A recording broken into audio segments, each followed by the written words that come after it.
everybody, Scrap and Salvage here with another pick. Found some military stuff this week. I love finding it. One of my favorite pieces here is this 1944 Man hatchet axe with the case, US 1944 Man. It's a cool piece, you know, a little rough, but I like that it was used. And then with this Benton Harbor awning Tenton Co. 1945 cover, just a cool piece. Love that stuff. And then also the shovel cover. Needs a little oiling on the little snap. US awning 1945.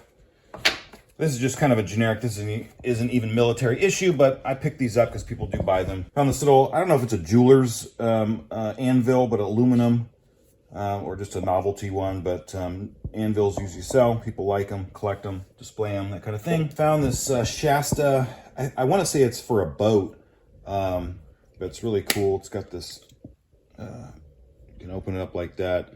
I didn't realize, I believe it had another dial that was missing, so it's for parts or repair, but just really well made. 8-day Shasta clock. Found some Coleman products here. This is a 1975 Coleman backpacker's pocket stove, whatever I'm going to call it. Pretty cool. These sell a little bit. So, and then back here we have a 65 Coleman lantern in pretty good shape, and then this 1949 Coleman. If you spit shine that up, these things look really beautiful, have a great pop to them. This I found, and I didn't know what it was, so I always kind of buy things that I don't know what they are. This is an Optomatic Trico. It's an oiler, basically. I've sold hit and miss motor oilers in the past, but this is the first I've seen this Optomatic, so I'm not 100% what it goes to, but if you know out there, let me know. I'd love to know. And just a fun little piece. Not a high dollar, but cool enough. These are really cool German, I want to say they're candy dishes, kind of in rough shape. These are for my collection, but West German made. Put candy in there during Christmas time back in the day, probably 50s, 60s. And these are in rough shape, but I've never seen the big ones that big. I have a few others that are like this size. And then also, as you can see, but the little Frosty the Snowman guy missing a sequin eye, but you know, that's an easy fix. But just love these paper mache. It's kind of like ephemera. It didn't really last because it's like little cardboard, or so they're always pretty much in rough shape, the ones that I found, but I think they still look great on display. Moving in the back, this baby doll kind of display item. I thought it was cool. I found out on a state. The son told me that his dad used to restore pedal cars, so he made these characters and put them in them.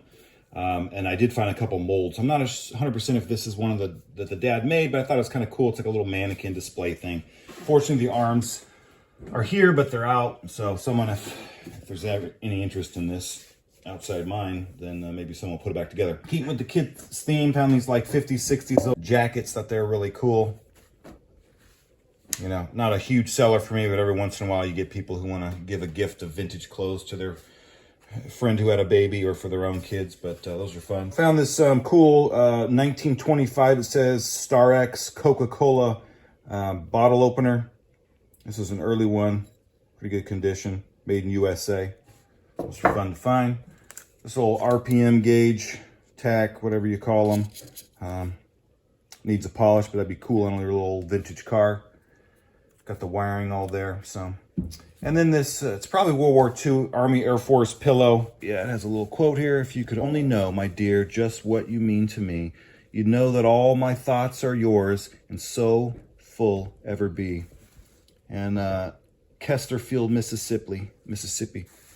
So as far as I know, these were sent home to loved ones or moms or girlfriends in wartime as mementos. Found this, the Visible V8 Transparent Operating Auto Engine by Renwall, and I believe it's probably partially put together, but the box is worse than anything else. But it's got all the pieces in it and these things, even though it has a little water damage.